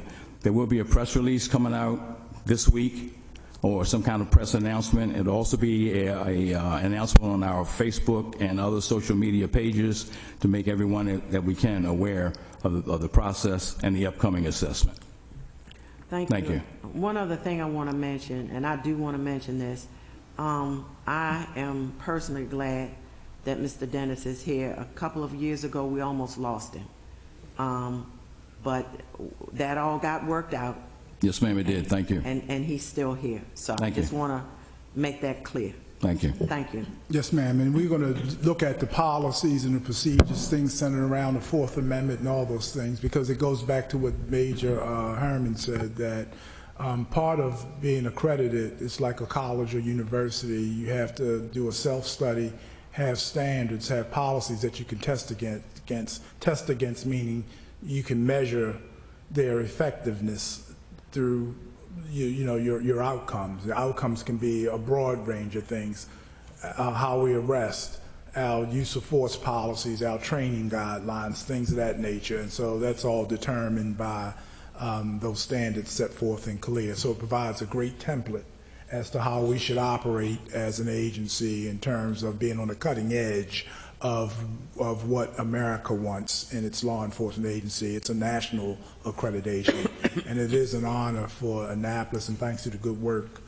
of retired Chief Dennis, that it adds a prestige to the city of Annapolis that many agencies, the largest agency in Maryland is not accredited. Baltimore City Police is not an accredited agency. And so it's very gratifying to know that that the city of Annapolis has standards and internal controls that we can test against. Certainly. Yes, Alderman Gay. So these standards are not based off of public or the criteria to be approved for this is not based off of interaction with the public or anything like that. This is all have to do with administrative and how the police department is run. Is that Well, thank you, Mr. Gay. The interaction will come in at the public session and the public, the call-in session, as well as the public, where we have people actually come into the station and address Annapolis PD and how we're responding to the standards. We can then take that information back to CLEA, to the parent organization, and say, hey, these are things we're looking at, these are the concerns we have here in Annapolis. If I may, just very quickly, one of the standards is that we have a 30-minute check of a prisoner, a 30-minute check. Every 30 minutes, that person has to be checked on. There was some pushback from a lot of agencies, reference that, because a lot of them have video monitoring of their cell block area and their cells. We tried to get them to change that. And they wouldn't do it, and I think for good reason, because still in that 30 minutes, if you have dispatchers, unless you're someone that's just dedicated to watching that camera, the dispatchers are busy, they have a high priority call, they're trying to assign officers and fire department and things of that nature. They may not be able to look at that thing every 30 minutes. So that 30-minute criteria is something that's very important. I think just recently we had someone, somewhere within the state, I don't know if it was at the city or somewhere, that had just committed suicide, had hung themselves. And that's not, that doesn't bode well for the department or the government or the governmental entity responsible for that department. So that's the opportunity for the public to comment on where we are, how we're doing, what they think of the entire process. That's why I said we're going to put it on the on our Facebook pages, our social media pages, as well as issuing a press release to the Capitol. Now, whether they publish it or not is another story, but we'll certainly get the information to them. Can I just make one recommendation? I had a tour of the police department a couple of weeks ago, and the cells downstairs. Can y'all put a pillow or something for the people? It was so. A pillow. Very cold. Well, we don't want them to get too comfortable, sir. We don't want them to get too comfortable. They keep coming back. You know, we want to push them out. Thank you very much. Yes, sir. And we have one last thing. I just wanted to have Lieutenant Krause, if I'm permitted, I'm sorry, to talk about some of the things that he's done recently with the young people. I never can hear it more. I hear it a lot, but I'll hear it again. Hi, Lieutenant Kevin Krause, Annapolis Police Department. So back in 2018, we got a grant to purchase a movie screen and all the stuff that goes with the movie, the projector, the sound system, everything. So we got that back in October of last year, and since then we've done approximately 30 movies. Every movie varies depending on where we have it. Sometimes we have it at the schools. You might have 50 kids. If we have it at Annapolis Walk like we did 2 weeks ago, we had over 200 people. So it's been a really great thing for us to have, because it really builds that communication. It kind of gets those barriers broken down, where we do cookouts and we do hot dogs, and with greater parole for the last 2 weeks we've done 2. The hot dogs were wonderful. Yes, absolutely. And it just gives us that opportunity to kind of break those barriers for people to kind of see officers in a different light, talk to us, and also build the trust with the community. So over the last 2 weeks, we've done 4. We've had over 350 people attend the movie nights we've done in the last last 2 weeks. Other than the movie stuff, we've also started character counts back in the schools again this year. We just started in October. Right now, we currently have 19 classes that we're doing. We're not hitting all the schools, but it's just based on the fact that we just don't have enough personnel. There's only 4 of us. We can only do so many schools along with doing everything else we do. But we hope to keep expanding that. As our community service unit expands, we will expand to every school. The only schools that are missing right now is Hillsmere, West Annapolis, and Germantown. Those are the 3 that we're missing right now. Like I said, we would like to get to them eventually. Just right now, we don't have the staffing for that. We will also be doing DARE at St. Mary's. DARE was taken away from the middle schools based through Anne Arundel County Police Department. We were an associate with them, dealing with them. Unfortunately, they were unable to provide enough instructors this year to do the schools. So the middle school is not getting DARE this year. We would like to change that. Hopefully next year, we work with the Anne Arundel County Police. Hopefully they'll be able to build their DARE instructors back up, and we can do it again in the middle schools. I think it helped out a lot. But once again, you know, we don't have that right now. We do have 3 DARE instructors, so we will be doing St. Mary's. They have still continued and want us to continue to do it there. Other than that, we have a ton of things coming up. We have our trunk or treats coming up. We have 4 or 5 of those scheduled already. And anyone else that's having a trunk or treat out there and you would like the Annapolis Police Department to be involved, please let us know, and we would be more than happy to come out and do that. 2 things. Yes. Summer camps and scholarships, since we have Alderman Gay. Okay, so last time we discussed summer camps a little bit. We had over 330 kids attend our summer camps this year. We had a total of 12 summer camps. They involved from, we had fishing camps to mentoring camps to a DARE camp to a forensic camp to, I actually took a dozen kids out on my boat and we went crabbing and we got a bushel of crabs and we brought it over right over there to Jonas Green Park and we cooked the crabs up right there and had a crab feast for the kids, so it worked out really well.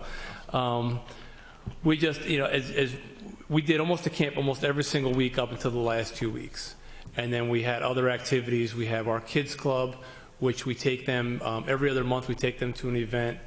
In August, we took them to a Bay Sox game. This month, we're actually taking them to the museums coming up, with the Natural History Museum in DC. We're gonna be taking a group of 20 kids to that on one of the days the kids are off. Usually we try to schedule some sort of either camp or activity with the kids when they're out of school. So we usually pick a community, the 3 or 4 of us go out with our cadets, and you know, we spend some time with the kids. We also started up our homework clubs again, so HACA and also other communities around the area have homework clubs, and the officers visit the homework clubs and sit there and do homework with the kids. And we get the schedule every week as to who is That's correct. Yeah, you get a basic schedule, just some of the things we're doing. It's not everything, but it's some of the things that we would like, actually, the aldermen to come out to too, whether it's homework clubs or the PAL over at Boys and Girls Club. We're still involved over there with them, and we do some mentoring over there with some of the kids.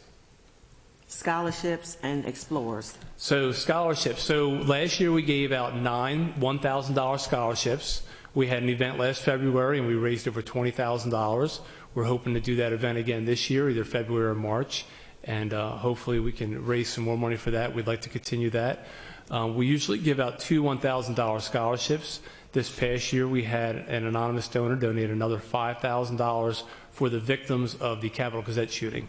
So we'll be doing at least 7 again next year, and depending on how many applicants we get and how many people are qualified and how much money we raise, we may bump up that again next year. With our Explorer program, you have to be 14 to 21 years old to join our Explorer program. You can be interested in police work, or you can just want to come on out and just learn a little bit about police work, even if you're not interested right now. You can come out and they meet on Monday nights now. They'll be starting back up, I believe, November 1st. And we have about 12 people that are interested right now or have already been in the Explorer program. We also have a cadet program that once you turn 18, you can become a paid cadet. And you also work with the police department and community services. And it kind of gives the kids a good look at police work. Plus, it also gets the cadets starting out at an early age about community policing. So eventually when, hopefully, and we've already had at least one, become a true officer, and through that, they've already learned the community policing style. So we're hoping to continue that cadet thing and kind of work the kids through that up until where they become 21, where they can actually apply to be a police officer, and they already have that background. So that's ages 18 to 20. Yeah, 18 to 20. It's just under 21, yes. Right. Okay. And I should say that when I get settled in, I haven't articulated this to my command staff, but I personally want to participate in those programs personally, and I want to put my professor hat back on and work with younger adults for programs that we're not even talking about here tonight, because I don't know what they look like, but I want to do a needs assessment, and I would love to do some civics stuff and some training, job interview training, and some of this other stuff. We want to take as much opportunity to get into criminality away from distressed neighbors as we can humanly as humanly possible is what I'm trying to say. So that's a conversation that we could have offline too, to talk about how that looks, because I'm anxious once the administration gets firmly in place to go out in the community myself. I'm talking about personally, and do some of those things. I have my own vision of some of the things I want to do with other segments. We have a lot of nice stuff for younger adults, but we need to reach some of the older adults too and do some things. And one last thing I want to say before I forget, we're hiring a crime analyst, and he would have been hired now, but I asked that Major Herman and Captain Mark Seidel, just for my sake, to make sure that he has the practical skills. In other words, he looked good on paper, but when it reached my desk, I asked them if they would do a follow-up to make sure that this guy, give him some real-life scenarios and see how he processes those analytics to make sure that we have the right person that we need so we can move forward. So in future presentations, I'll be able to talk about crime trends and, things of that nature, burglaries, robberies, those things that really affect public safety in all of the wards once the crime analyst gets on board. Good. We had a OEM meeting a couple of weeks ago, and the one piece that was missing off what I'm going to call the org chart was the police part of it, as far as the what the crime analyst would bring to that situation. So I'm glad we're moving in the right direction. Any timeline? The end of the month, possibly? Yes, ma'am. And here's the deal. Major Herman already had him hired. Of course, as the hiring authority, when it reached my desk, I just casually asked him a couple weeks ago to have the guy come back in to re-interview him one last time, and then do a demonstration to your satisfaction and Captain Mark Seidel's satisfaction, and then take it back to me, and I'll sign off on it. So I think we have a meeting within the next couple of days. Yeah, so next couple of days we have a meeting with him, or Major Herman will meet with him, and then we'll reconcile that. So easily by the end of the month, maybe before then, maybe by mid-month. Right. The other thing, since we touched on fire department staffing and budget, we're going to come up toward the budget season soon. Would you like to, I'll give you the opportunity to speak to that. Yes, ma'am. I think, and I may get myself in a lot of trouble by what I'm about to say, but I think that we need to expand it. We lost a lot of positions during the Great Recession. We need to get some of those positions back. I think for the services that I would like to provide, and my vision for public safety in Annapolis, I think we could stand to get some more positions, not just for enforcement, but to meet the needs. I know next year the new census data will be revealed. I think it's going to show growth in Annapolis, and the formula we use is 7 square mile radius, and I think between 39 and 41,000 residents. But I think that we could, in my professional view, we could stand to grow a little bit, and so it should be budgeted to bring back some positions that we lost 10 years ago, because the demand has changed for our services. And so that's a conversation I'd like to have with the city manager, with yourself, and with your committee. I know money is always is an issue, but I think that it's an investment at least worth having a serious discussion about. I guess that's the safe way of saying it. I think the county is having some sort of meeting I was invited to concerning the census for next year and making sure that everyone is counted, and I can't remember when the meeting is, within the next couple of weeks. So, well, I would love to be there if all possibility. Yeah, because the modern day police chief and the real effective police chief has to lead a department that understands the demographics of the citizens it serves. And if we have, following the mayor's mantra, one Annapolis, then we have to make sure that we are structured in a way to do exactly that, create one Annapolis, and not, so certain areas are more distressed than others, and we have to be able to provide the services. And I don't think that arrest is the first response. Arrest is appropriate in certain circumstances, but these are social problems that we're dealing with. We have to take a social approach to resolve many of them, or else we're going to just put a lid on it. And all that does is create more hostility and more distrust between not only the police, but the government itself.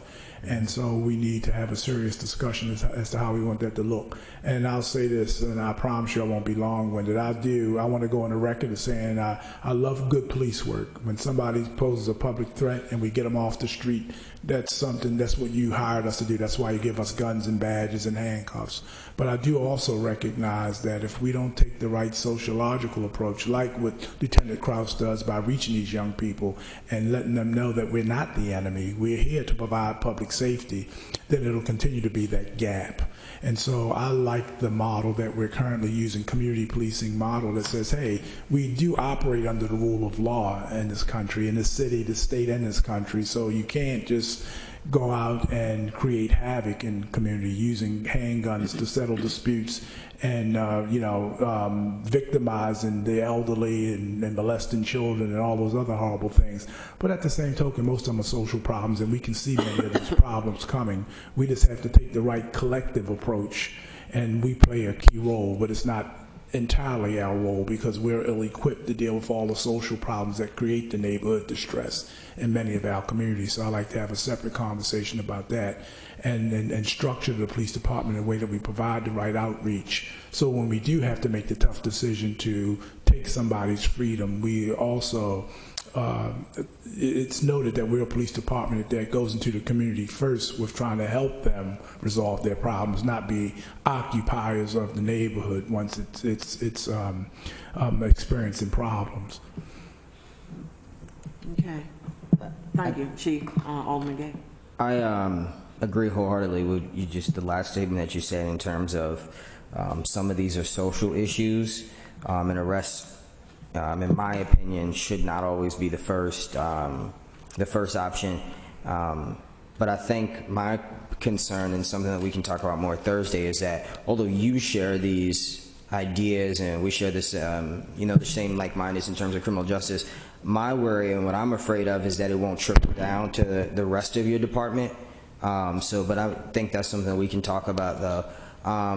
So have you guys, mentioning the budget, I understand now the county is responsible for our school resource officers in our two high school and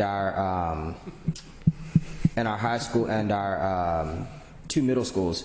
So would you be comfortable putting in the budget so that we could kind of scrap the county? Because I don't see the purpose of that. If the school resource officer, I think you should be both in the school and in the community so that you can have a better understanding. And I mean, we have two middle schools and one high school. Why wouldn't we put an Annapolis police officer there? And the reason why we were all three of us looked at each other smiling, I'm not trying to drag them into anything, but we smiling because that dominated our conversation last week, that debate. And so I'd like to talk to you about that Thursday as well. Absolutely. That'd be good. Okay. Alderman Pound, you have any questions? No, I'm not shy. I would have told you. All right. Okay. All right. Well, thank you very much. Appreciate it. Thank you. I think that's it. Yes. Madam Chair, I'd move that we adjourn. So moved. I second. All in favor? Aye. I want to mention one thing, Chief. Okay. Oh.